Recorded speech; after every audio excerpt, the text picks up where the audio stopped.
Hi friends, కొత్త vacancy అయితే వచ్చింది అగ్నంపూడి క్యాన్సర్ హాస్పిటల్, హోమీ బాబా క్యాన్సర్ హాస్పిటల్ నుంచి. ఏంటంటే 4 డిఫరెంట్ టైప్స్ ఆఫ్ రిక్రూట్మెంట్ అయితే అవసరం ఉంది. ఒకటి senior supervisor, project coordinator, field investigator, data entry operator.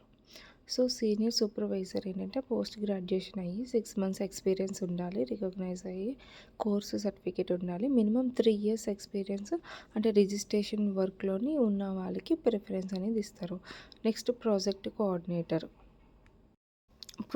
Coordinator ఏంటంటే 1 ఇయర్ ఎక్స్పీరియన్స్ ఉండాలి, అంటే any graduation with computer course MS office చేసి ఉండాలి, వాళ్ళకి 1 ఇయర్ ఎక్స్పీరియన్స్ ఉన్న వాళ్ళకి eligible. Next field investigator number of post అంటే 8 పోస్టులు ఉన్నాయి. Any graduation same with MS office అనేది నేర్చుకుని ఉండాలి, 1 ఇయర్ ఎక్స్పీరియన్స్ హెల్త్ కేర్ సెటప్లో ఉండాలి. Next data entry operator number of post 2.